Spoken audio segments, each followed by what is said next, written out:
59th Annual Meeting of the Foothill Communities Association. Thank you all for attending. This meeting is an excellent vehicle for residents to interact with the county officials and service providers. I'm delighted you're all here. I got a lot of messages this afternoon because of COVID. People weren't coming, but it looks like we still got a good turnout, so thank you for coming. We'll begin with the Pledge of Allegiance with A.J. Coco.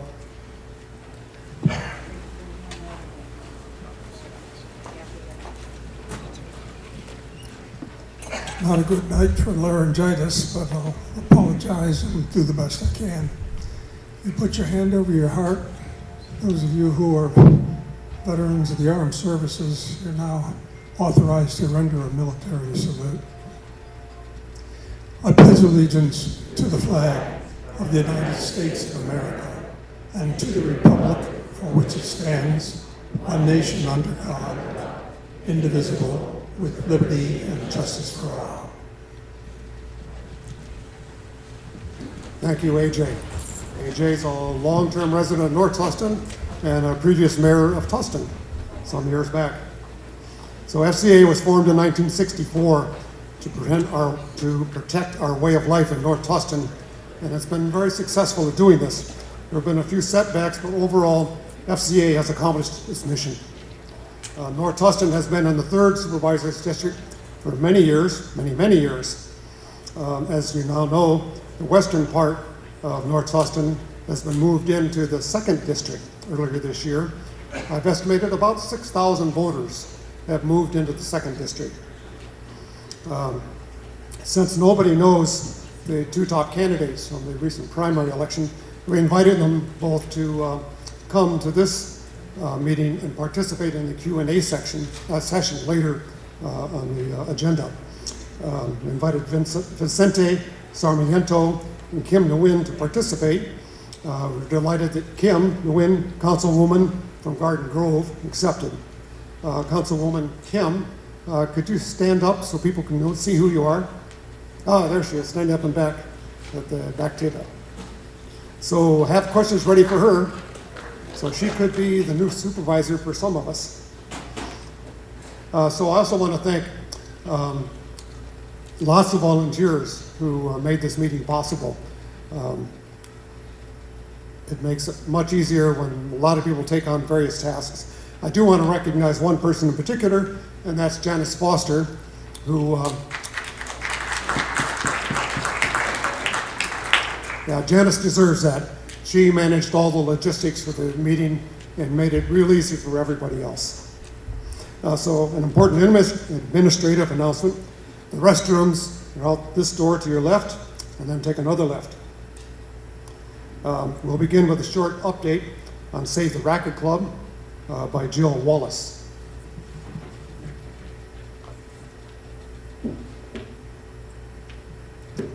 Thank you, Rick.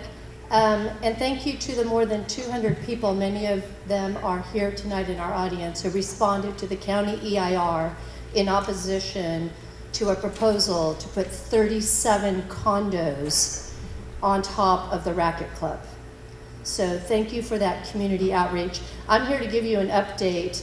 Again, I'm Jill Wallace. I'm one of 5 people that are part of a all-volunteer executive committee that meets twice a week and has met for the past 3 years to protect our property rights and to protect the club. Our biggest champion throughout this entire process has been Supervisor Don Wagner. So I want to call him out. At the end of the day, this process, either we win or we lose based on the count of 3 supervisors voting in our favor. His support and stalwart support on our behalf is imperative. So that's why I want to recognize the work he's done on our behalf. But on a technical basis, the developer has come in, he has purchased it, he closed escrow, he owns that club. Despite the fact that it is active and very operational and very successful, especially because of pickleball and a community asset, clearly we don't have another community park in our vicinity. We have all banded together to protect the club. The developer did not have an easy route. It is not zoned, or the general plan does not support 37 homes. However, a new state law, SB 330, has given him the ability to work around and to bypass local zoning rules. That is what we are up against. That is what we are fighting. The developer is Pete Zender. The money behind the developer are the Beechams, known as previously as Beecham Dental, if you may have heard of them. They live in Newport Beach. They are the money behind this takeover. So they needed to do an EIR. That's why we got 200 plus of you to respond, all in opposition to that EIR. Now the county staff, and they are here tonight, they are going to be processing those comments. They will be bringing this project up to a vote at the Planning Commission. We have met with all 5 Planning Commission members, encouraging them to see that this is square peg round hole. We need to protect our property rights. We need to protect this open space amenity. If we win, the situation at Planning Commission is over, but the developer can appeal it to the Board of Supervisors. If he wins at Planning Commission, we can appeal it to the Board of Supervisors. So that's why the Board of Supervisors is where the buck stops. That's why we need the support of himself. And I'd like to call out the fact that there's 2 people running for Soup 2. Rick just announced it. Kim Nguyen drove the Racquet Club today. If she wins, she will support the Racquet Club. That is a key vote of support for us. So I want to acknowledge Kim Nguyen because of that. At the end of the day, we have also, your contributions that we have solicited, and we thank you for that, have gone to secure a very prominent attorney, well-versed in land use. Partners of the firm are here tonight. They are residents of the Foothills Community Association. We hired them because they know this project and they're well-versed in land use.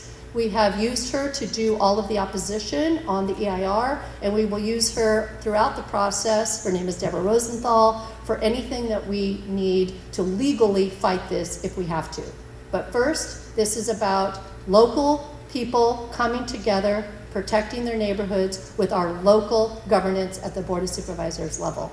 I will be available for questions afterward. We have a booth over here. Lori Chu is here with me. We have more than 400 people on our distribution list where we send out updates frequently.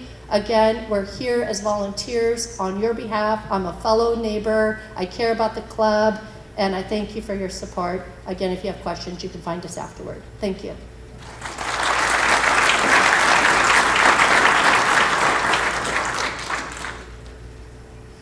So FCA has 13 committees who work on various projects, like the Racquet Club.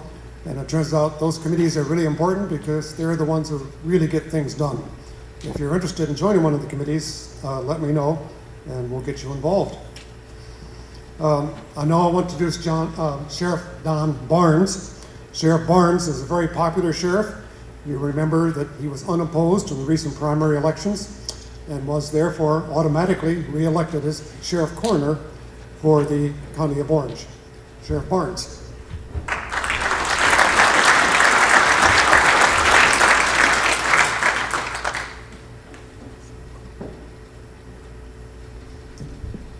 Yeah, that's the way I like to campaign. I knew I had it in the bag because my wife voted for me, so I know she pushed me over the top. Thank you for having me once again. I appreciate the opportunity to be here. I was here a few years ago, I think it was right before COVID got really out of control, and I'm happy to be back, and thank you for the opportunity to talk about some of the important issues that are pressing, not just the local community here, but the county, and some of the opportunities really I have to represent and serve nationally in some of the committees that I've been fortunate to be part of. Let me first cover a couple of things. I want to talk about 2 specific issues today, and then maybe go a little bit off script from there. And I think I can't stay for Q&A at the end, so maybe a couple minutes for questions before I turn it over to Supervisor Wagner. The 2 issues I want to talk about specifically are property crime, which is something that is happening and really getting out of control throughout the state. And we are seeing some of that creep into Orange County, still much better than our peers around our contiguous counties. They can have all that crime they want. We want to keep it out of Orange County as best we can. And then I want to talk about some of the school safety and active shooter issues, some of the shootings we've had nationally and what we do a little different here in Orange County that might hopefully put you at ease about some of our protocols we've had in place for decades, quite honestly. First, property crime. There's been a manifestation of property crime that's happened throughout the last decade or so, mostly because of legislative changes through the California legislature. And unfortunately, some things that were voted on, and probably voted on with the best of intentions if we looked at ballot titles, but without understanding the consequences of what that would do to our communities. Three significant changes in the last just over 10 years, starting in 2011, AB 109, state prison realignment, that moved all these people out of prisons down to jails to serve time, which was not really good for us because jails aren't designed for long-term incarceration. They're designed for short-term holding. And we have some of these prisoners that we are holding on behalf of the state prison system that are entrusted to my care many times for 5, 7, 8 years. That's not intended to be housed that long. 2014, we had the Proposition 47. Does anybody remember the ballot title for Prop 47? It was on the ballot as the Safe Neighborhoods and Schools Act. It did nothing to make our neighborhoods or schools safer. It was the largest decriminalization of the two largest categories of crime that we address in any law enforcement area across the nation: property crime and drug crime, reclassifying them from felonies to misdemeanors. And what that means is when you commit a misdemeanor, if you know how the penal code works, I can't arrest you and take you to jail and hold you in jail for a misdemeanor. You have to be remanded to my custody through a court system, which means in 2013, if you committed a residential or commercial burglary, you would be taken to jail and potentially go to prison. Now you commit a commercial burglary, we give you a ticket that you sign, just like making a legal left turn, and you stay within the community, which is driving this rampant property crime spree that we're seeing throughout the state. These are both initiatives that took place really as a decarceration effort to get people out of the state prison system and depopulate the state prison system. 2016, we had Prop 57, which was intended to release non-violent offenders from our prisons early, get them early release. In fact, it would eliminate a lot of the enhanced penalties or enhancements for sentencing that they were subject to and redefine those and reduce them early to be released. It was done because they reclassified the law that said if you were not convicted of a violent offense, that you were eligible for early release. Violent offense in the penal code is very narrowly defined. In fact, if I ask ladies in the room, would you believe that rape of an unconscious person is a violent offense? Not by definition. Assault and battery on a peace officer with injury is not a violent crime. A lot of it is very narrowly defined, which was done intentionally, again, to release people early from prison. We're seeing a manifestation of these efforts in our local communities. Fortunately, Orange County has fared a little better than many of our other counties throughout the state. We have seen upticks after Prop AB 109, state prison realignment. We saw auto theft start to increase. It happened throughout the state where this was happening. And we have had, actually, in recognition of Supervisor Wagner in a different way, able to increase the vehicle license fee, believe it or not, by $2 a year. That now has funding to rebuild out our auto theft task force here in Orange County and add people back onto it because the risk is definitely much, much higher than it used to be. In property crime, if you look just over the last 2 years with the organized retail theft that occurred last year and a lot of these sprees that are taking place, we fared much better in Orange County than our peers did in other parts of the state. I was asked about a year ago how Orange County is faring so differently than our peers in other parts. I say peers, my other sheriffs, other parts of the state. And I said, well, he did something very unique and very innovative. We still arrest people in Orange County, and they still have room in jail.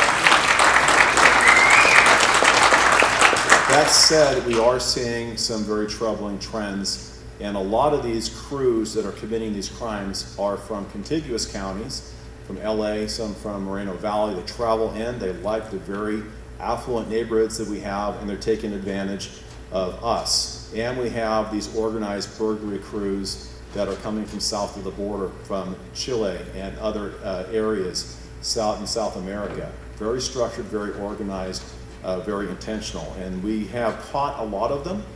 We're really good at catching them, and believe it or not, we don't always catch them in my jurisdiction. We catch them in other areas because we track them where they go. We've arrested several crews in Newport Beach. They were committing crimes in our area, one in Irvine, committing crimes in our area, and I think that's what we are striving to do. I'm very fortunate. I have a blessed team of deputy sheriffs, and they're very intentional about what they want to accomplish. And in our North Patrol area, we have what's called a directed enforcement team. This team targets groups or high crime areas, and they go out and they saturate it with their efforts. They move around to where these issues are occurring. I can tell you now, based on things that we've seen in North Tustin over the last several months, we've had several residential burglaries that have occurred. I will tell you that in 2 of the 5 that I'm going to mention, we caught them in the act and took them into custody. That was great outcomes, but we had a couple more that did occur. So we are actively working those cases. We generally always do. If we catch them or contract them, we will, and we'll do everything we can to make sure communities are safe. One thing that I would ask of you in this group, and please tell your peers, your neighbors who didn't make it here, we need you to work with us and help us as best you can. You see something suspicious, somebody driving a neighborhood look like they don't belong, please let us know. That is where you call for us to come out and check it out. I'd much rather track a suspicious car and figure out who they are. And I won't define suspicious for you, but even activity you see, if somebody's going into a backyard or you see somebody trying to open car doors, please call us and let us know, because those people generally don't have the best of intention when they're in our neighborhoods. Know your neighbors. The one positive outcome that we learned through COVID was, for the first time, many of us met our neighbors. We were carrying them to knock on the door and checking on each other because everybody was at home. Please make sure you know who your neighbors are. More importantly, know who your neighbors, who aren't your neighbors. So when you see people in the community that don't belong and they look like they're up to no good, please call us and let us know. We can't come out and address issues that we don't know of, and the worst case scenario is we're responding to crimes that have already occurred and investigating them. We'd rather be preventative on the front end than being reactionary on the back end. As I like to say, nobody goes to watch their football team play defense. I like to be on the offense and be out catching these people with very good works. I'm going to talk real quick about school safety. If you saw what happened in Uvalde, Texas, I'm not going to be critical about Uvalde, Texas. I'm critical of us. And I will tell you what we've seen over the last several months disturbs me. When you see what happened in Buffalo, that was a race-based hate crime. You saw what happened at the Presbyterian Church just down the freeway in Laguna Woods, which was a hate crime based on somebody's national origin, which is concerning. You see what happened in Uvalde, Texas, and Oklahoma. Those things are very concerning. I was privileged, I am privileged to serve on several intelligence committees nationally with DHS, FBI, and others, and I was honored to give a confidential security brief on our incident at the Presbyterian Church. I gave a declassified brief just recently, again, to DHS and FBI about what our protocols are. And to set this up for you, hearing the debrief, which was classified on Uvalde, Texas, and getting off that call, I talked to a peer of mine, and I said, I don't need to wait 2 years to hear the after-action report on Uvalde, Texas. I can tell you exactly right now what it is: disenfranchised white male, inappropriate access to firearms, on school radar for behavioral health issues that went unaddressed, school safety protocols that were neither in place or easily defeated, oftentimes incel, which means involuntary celibate, which means they had a target of their desire and were being shunned by that. And I can go on and on and on about what the boxes you check with these people. I don't need to learn that. This goes back to Cleveland and Harris and Columbine. I said, why don't we have a brief about what works? And I'm going to sound a little bit like a braggart, and I apologize, but let me talk about what works. So if you look at either on school safety protocols, the Sheriff's Department has 2 programs that I'm very proud of that have been in existence since the year 2000. They're funded by the Juvenile Justice Crime Prevention Act out of the state of California. One is known as SMART. It's an acronym for the School Mobile Assessment and Resource Team. It's investigators, deputies, a sergeant, and a clinician who works to investigate every incident that happens on a school campus. And this has been in place for now 22 years. And it's now primarily funded through us because that funding has waned over time. I will tell you that this team has taken bomb-making materials out of kids' bedrooms. They've circumvented Columbine-like active shooter strategies. We've taken guns out of kids' lockers. You name it, we've intervened, and we've been able to avoid a critical incident like what happened in Uvalde, Texas, and Parkland and other places like that. I also have a diversion program. It's called PRYDE, P-R-Y-D-E. It's a Pepperdine Resource Youth Diversion Education Program, again funded through the Juvenile Justice Crime Prevention Act. It's a way to take kids into treatment. So if we have the SMART team go out and there's a kid that might be in crisis, we divert them to this program if appropriate, get them connected to clinicians, get them back in a good place, rather than just punt them along a system. This has been a critical component of our strategy on school grounds, plus the 16 school resource officers that I have on every high school campus that we serve by the Sheriff's Department, and technology like text a tip to the SRO so students can text a tip to them and say, Don has a gun in his locker, and things like that to help keep school campuses safe.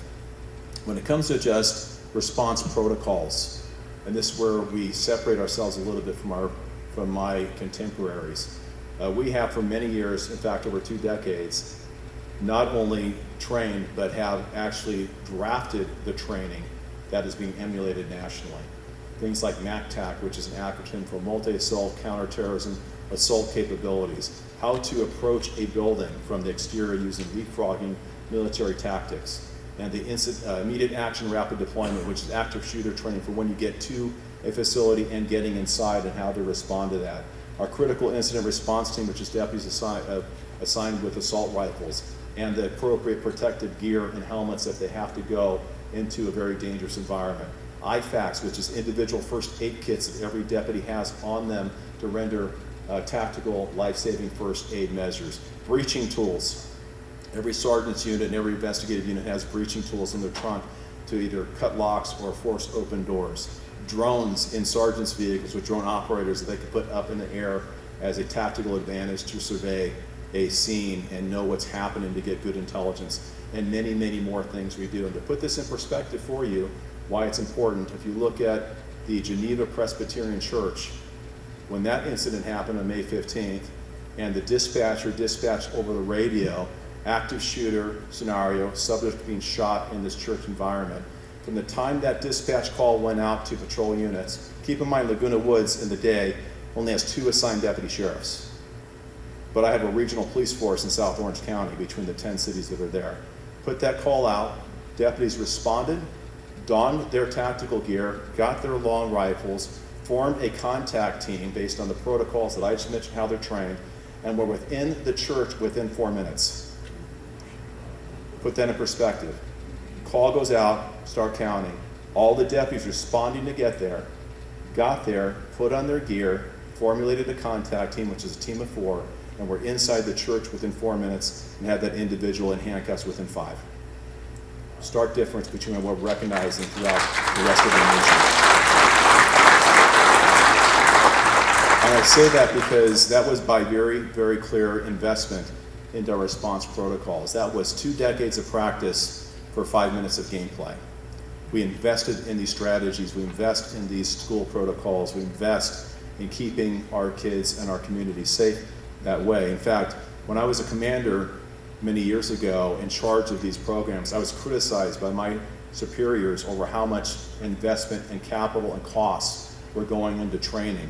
And I look back at what happened in our sheriff's jurisdiction on May 15th and said that was quite an investment we made to help keep us safe. I have a few other things I'll cover real quick, and I know that I can't say this any other way, but if you're a true American, you've got to embrace the Constitution. You don't get to pick which ones you like and which ones you don't like. And I'll give you an example of that on the First Amendment. If you look at where we were just last, now almost 3 years, hard to believe, our deputies responded to over 80 protests within the county to protect the First Amendment rights of people who were yelling at them about how much they hated them. Think about that. Our deputies going out protecting the First Amendment rights of people who are standing 5 feet in front of them, screaming at them about how much they hated them. And I told them, I said, when they do that, internally, you say you're welcome, because you're providing an environment for them to voice their First Amendment protected right. Now, to be fair, that doesn't mean that you get to burn cars and loot stores. That's not protesting, that's a riot. There's a big difference between the two. And we had great outcomes throughout that effort. I'm a big supporter of the Second Amendment, and that takes tremendous responsibilities as well. For those who believe that the Sheriff's Department still does not support a CCW program, let me tell you that I've issued just under 18,000 CCWs. That's a concealed carry weapons permit. By far the most in the state. And our CCW holders are, they take it serious, they protect the integrity of the program, they don't violate the tenets of being issued that responsibility, and I'm very proud of that. On the other end of the spectrum, I have a team of investigators that go out and collect guns from people who aren't authorized to have them. That's the other end. So we have both ends of this coverage. Just got a grant from the Department of Justice for $300,000 to take guns that might be somebody subject to domestic violence restraining order, or somebody convicted of a crime that shouldn't have them. What I get upset about is when you have these political positions where people think that all guns are bad and all guns cause bad outcomes. I mentioned CCW holders. If you know, recently, the Attorney General, don't know if it's deliberate or not, it's being investigated, but I think the coincidence in that happening was very circumspect, that 3 days after a Supreme Court ruling in New York about no longer having to have good cause, 3 days later, all the CCW information throughout the state is leaked onto a website portal. And I think that's a travesty of justice. If the Attorney General, and the way he prefaced it in the press release was he's including concealed carry weapons permit information on this portal to make sure Californians know who the risks are and how to keep them safe, insinuating that people with the CCW place people at significant risk. If that was the true intent of the Attorney General, to notice people about where the risks are, he put on that same website areas within California where criminals are routinely using guns in the commission of crime and how to keep us safe. When you have areas like our contiguous county north, where police departments up there are warning their citizens not to carry designer purses or wear expensive jewelry because the risk is too great, that should be something people should know about. When you have 40 Walgreens and CVS's vacate San Francisco because they can't do business anymore, that should be an area people should know about.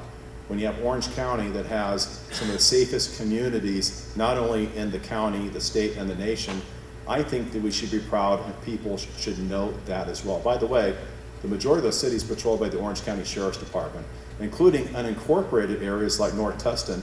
If it were a city of the 10 cities of the 34 cities in Orange County, counting the unincorporated city community as a 35th city, the top 10 would all be patrolled by the Orange County Sheriff's Department. I'm very proud of the services we provide to keep us safe, and I will tell you, with support of Supervisor Don Wagner, who's been a tremendous partner for us in advocating for appropriate funding to keep these programs going, like our Terrorism Fusion Center that is underfunded through the state, like the tactical teams we have, the North County narcotics team, the numerous narcotic strategies we have to keep fentanyl out of our communities. This is all done by significant, not only support, but capital that Don Wagner has made a priority to keep our communities safe. And I think he deserves a round of applause for his efforts to keep us safe. So I tried to be fast, and I will, if it's okay, if I have maybe 5 minutes for a few questions, because I can't stay, and I feel bad not entertaining that gentleman all the way in the back. Yes, sir. First of all, I mentioned before, thank you to deputies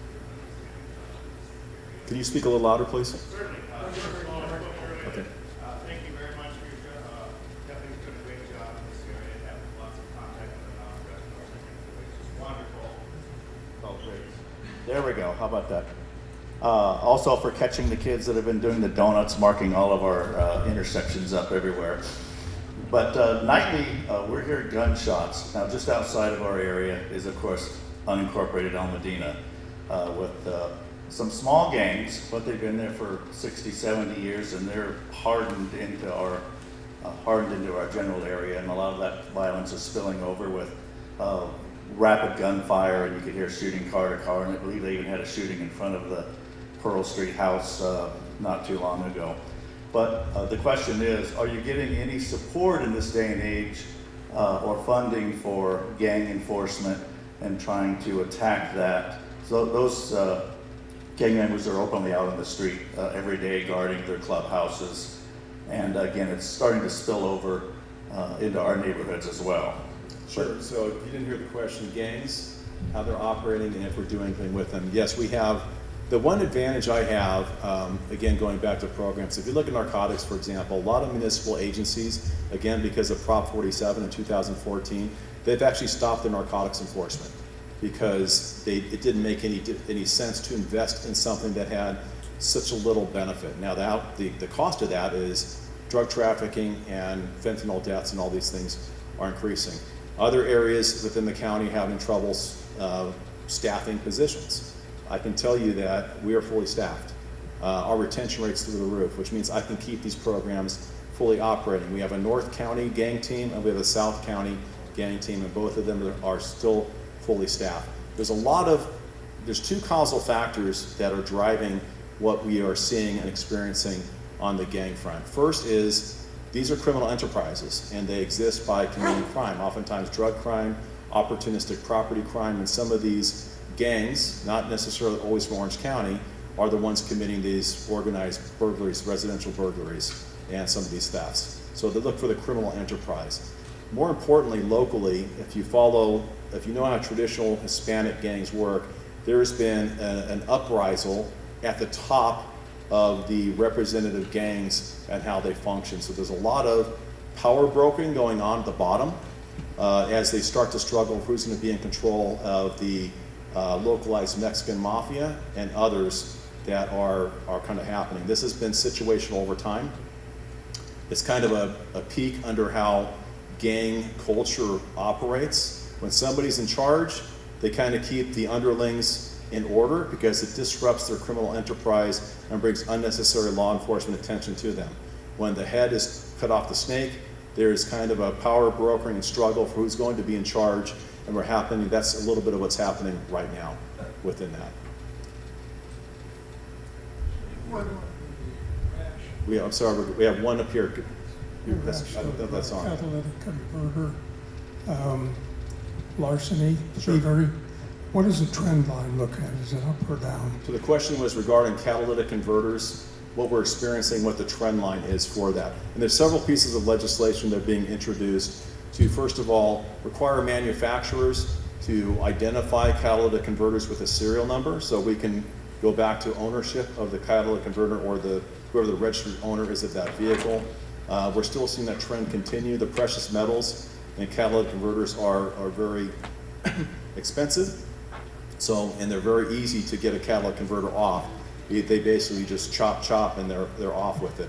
And they're very expensive. They're hundreds of dollars to replace minimally. So we're still seeing that trend continue. We try to work the back end of how they salvage these with these scrap yards and hopefully get people moving stolen property. Anything in the California legislature looks like it might result in incarceration gets immediately rejected. So a lot of these, I think, common sense laws, if passed, would result in accountability. And to date, nothing has gotten through, and some of the initial iterations of legislation have been fully rejected. Right now, it's kind of stabilized. It's not getting better or not getting worse, but I think one is one too many. It's a trend that was non-existent years ago and rampant today. So I think we need to drive that back down. Gentlemen in the back of the room. Thank you for your service, first of all. Appreciate that. We all care greatly for Orange County. So I live in Orange Park Acres, and my house was ransacked and burglarized on Christmas Eve. And we're on the hillside, and there's a lot of trails on that side, and it seems like that seems to be an area that's not really protected as much. So my question is it possible to maybe close those trails because they're not really being used. Those are trails that have been there for probably over 20, 30 years that are not even safe to walk on.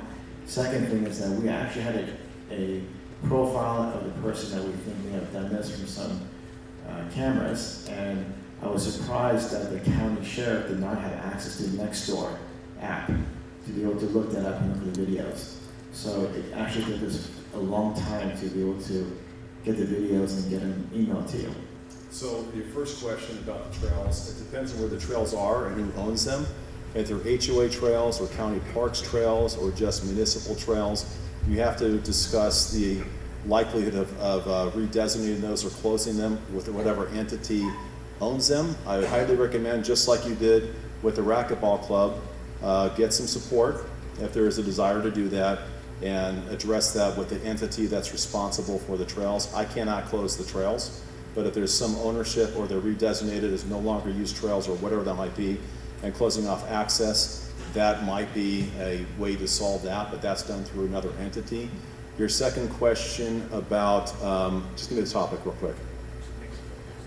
Nextdoor. So Nextdoor app and others like it, believe it or not, there's legislation designed to prohibit law enforcement access to some of these public sector apps or privately owned apps like Nextdoor or Ring or all these databases. So it doesn't mean that we don't have access, it just means we're not logged in. If Nextdoor or if you as an individual could download that for us, there's just way too many technologies for us to go and track on a public sector, but we're moving towards that.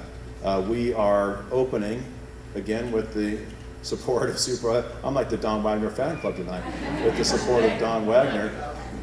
We are opening a technology center. I'm centralizing a lot of our units, investigative details into one location, including our terrorism fusion center and our crime analyst unit, and we are putting in place the technology to aggregate all this data in real time. So things like, if you could give us proprietary access to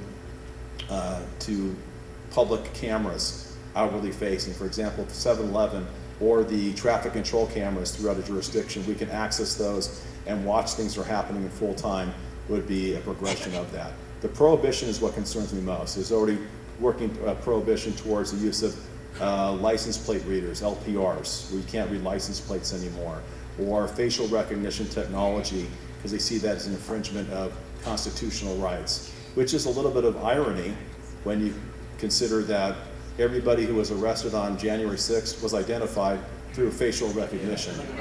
So I guess the lesson learned there is if Congress is at risk, then it's okay, but if you're at risk, it's not. So it goes to show where the priorities are. But we're working towards that. There's just way too many technologies that exist to actually aggregate them all on a common platform, unless you can make that video agnostic. Kind of think Betamax and VHS, if you remember that technology. Betamax was proprietary, VHS was video agnostic. If we can take all these technologies and make the video be video, then get access to it, if they'll allow us, then we can take that and aggregate it and then populate it. One last question. So Don Wagner is begging to come up here. I guess I have an issue with you having direct access to this information, but if, as a homeowner, I can just submit it to you, which would get over a lot of those issues, wouldn't it? Yes, so that is the solution for some of it. So I don't know if you're using flock cameras, if you know what that is. It's a community-based license plate reading program. It's owned by HOAs and other people, and cities buy it. And they give us access to it. That's one workaround. I don't want the data because I have different data retention rules that I have to follow as government, but if your homeowners association buys that product and they allow us to access it when we need to, I don't own it. I'm only getting use of it, which is one way to work through that. But when you have, for example, a Ring camera, and you say, I'm going to download it and send the video to us, then that is perfectly fine. But that is intended to be prohibited by some sectors of government.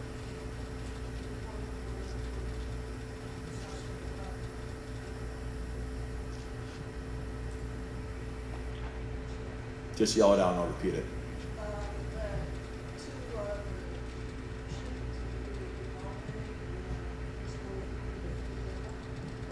the shootings in Uvalde and Indiana. What about those? Well, in Uvalde, Texas, that's not the case. I think that they were delayed for a long period of time. There are, look, I don't like to be critical of my peers. I won't do that. I think that there are challenges that exist. I think when you look at what works, I intended to highlight, I don't want to say our success because it still happened. An individual lost his life, actually very heroically saving other attendees at that church. My point in my story is we don't have to relearn this lesson every 2 years. We know strategies that work. They should be emulated nationally. It's not that difficult. It takes an investment. And if you look at Uvalde, Texas, and I'm going to say this a little bit in defense of them, they're very rural. They probably don't have the same experience. They probably are don't have the resources. I don't know, and we'll find that out later. But it's very difficult to wear a badge and be on the outside and defend that. I want to thank you for your time today. Thank you for having me here. I appreciate it.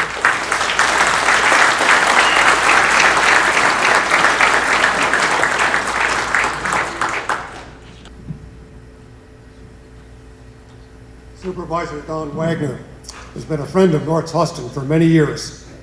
Most recently as Orange County Supervisor and previously as our Sacramento Assemblyman. As Assemblyman, you remember his office was on 17th Street, where we all had ready access to the office, almost across the street. And both positions, he's been very responsive to requests for support from residents and also the FCA. So we want to thank you for that.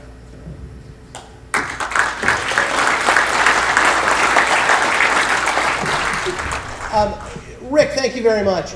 It's great to be back. I did this event a year ago, and I think we were meeting in virtually in and around Zoom. So to get out and about and see folks and have a chance to chat beforehand, et cetera, was great.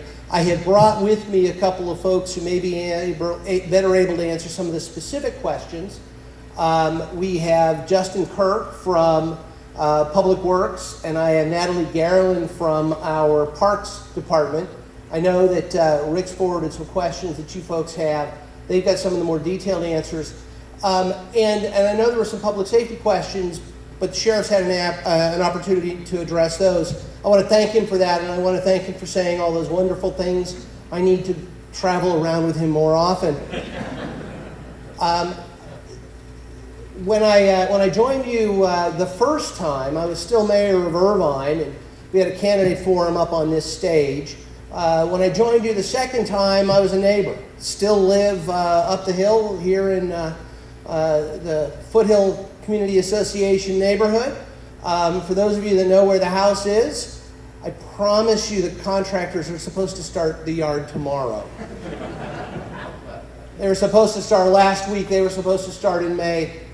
I'm told they're coming tomorrow. So we'll be seeing some progress there. And there has been some progress to talk about. I do want to take a minute to give you just kind of a thumbnail of several of the issues we're dealing with at the county, where we are on those issues. And I know you're going to want to hear about the Racket Club.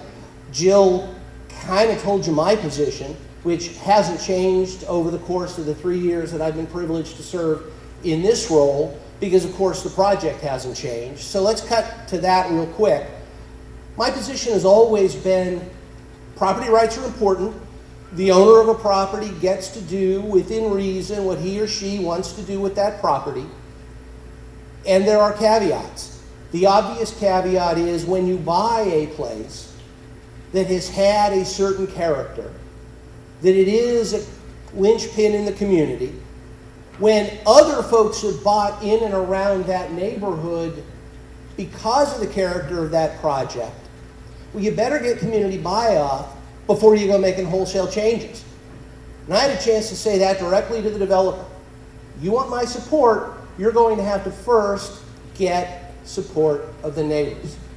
Hasn't been done.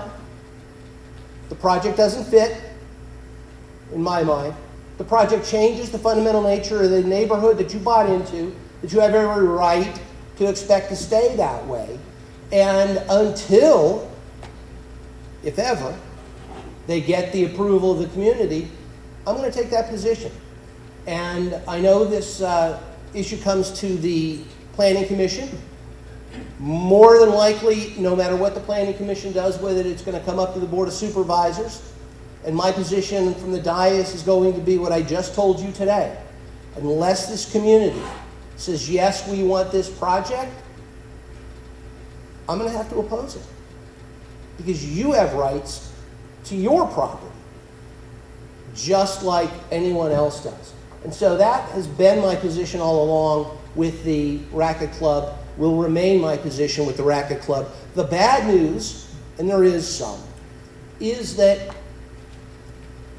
this process, if you've been paying attention over the course of the last 3 years, has changed. At one point, the developer was going to go one route to get his project, and state law changed to allow him to do some other things and find another backdoor way to get the project approved. And that's state law. The sheriff gave you some examples in the criminal justice realm where the state isn't being helpful to the locals. It is true. If there's a bill in Sacramento that threatens punishment, threatens jail time, threatens longer sentences than before, the legislature's just not going to hear it. I'll talk about one of those examples in a minute. The same is true when it comes to things like development. You're seeing bills out of Sacramento like SB 9 and 10, and I'm getting a little bit into the weeds, but that deal with zoning. You're seeing approvals that come in state law to allow for the development on private property of ADUs, alternative dwelling units. Sacramento thinking that they're fixing the housing crisis. They're not. They're only causing more problems here on the ground for the locals. It's true in the criminal realm. It's true in the realm of housing. It's true in the realm of almost anything Sacramento touches. The state law has made it much more difficult for the Planning Commission and ultimately for the Board of Supervisors to deny projects that are promising to create new housing units, in part because we do have in the state a housing crisis. Does not change the fact that I object to someone coming in and because they can write a big check, because they got Sacramento's wind at their back, they can change the nature of your community. It isn't right, and it isn't something that I can support. So let's get the Racquet Club out of the way right away. Let me talk for a minute about just some of the big issues that are finding their way throughout the county. We'll start with the biggest one that everybody has been talking about for the longest time, that caused us to go virtual the last couple of years, and that is COVID. The news on the COVID front is good. It's not great. Here in Orange County, we have been very fortunate because we have not had the level of COVID problems. And by problems, I mean hospitalizations, filled ICUs, ventilators being used, ultimately deaths. We've not had them at the same level for our population as our surrounding counties. And throughout the COVID pandemic, we have been in better shape than any of the surrounding communities. Not to say by any means we've been untouched by it. And we've managed to roll back the restrictions that had been imposed by Sacramento. The governor still has his state of emergency. The Board of Supervisors has passed a resolution that says the moment the governor lifts the state of emergency, ours goes away. We don't need to call a special meeting. We don't need to all come down to the Hall of Administration and vote for this. Automatically, the first moment we are allowed to lift that state of emergency, we will do so without any further action of the Board of Supervisors. The reason that we're comfortable doing that is because, as I say, throughout COVID, we've handled it better. Fewer restrictions, fewer shutdowns, fewer of the kinds of heavy-handed government responses, and the proof is in the pudding. The proof is our numbers have been better. You in the communities have done what you need to do to take care of yourselves, your families, your neighbors, without the heavy hand of government telling you, you've got to do it this way, you've got to do it now, and you've got to do this, that, or the other thing. In addition, our medical community has been great. They are finding more and better ways to treat COVID. They are finding ways to lessen the time anyone stays in a hospital, if they stay in a hospital. It's a long way of saying COVID is better, but we aren't out of the woods yet. Just last week, I had an opportunity to meet, as I do every month. I have a standing meeting with the director of our healthcare agency. There are 0 plans whatsoever to go back to any of the restrictions that we've had before. You're seeing they're doing them in LA County now. We do not believe our numbers justify doing that. We don't expect our numbers to get to the place where we might even consider doing that. And according to our healthcare agency, there is 0 effort being made, and planning being made at going back to some of those restrictions that we have seen before. Protect yourselves. If you're at risk, wear a mask. But at the end of the day, this county has come through COVID much, much better than have any of our surrounding counties. And I lay that at the feet of the people, not government, because government's proven it can't. Protect everyone. You have done what you needed to do to protect yourselves, your families, your loved ones. And so COVID remains out there, but we are not looking at anything close to what we've seen in prior years, is the current information. Couple of other things to address. Had it not been for COVID, we probably would have seen the issue of homelessness continue to dominate the press, continue to dominate the discussions at government levels. What are we doing about homeless? How are we doing it? When are we going to do it? How much is it going to cost? All of those issues have remained out there. They've just been pushed off the front pages by COVID. The news in Orange County is, again, good, not great. We still have a homeless problem in the county, no question about it. Since we met last, I've had an opportunity to join our Commission to End Homelessness and get a little bit more of a deep dive into the issue. It remains a significant concern, but numbers are down. Numbers are down about 15% around the county than they were the last time we did our actual point in time count, which is where we get volunteers.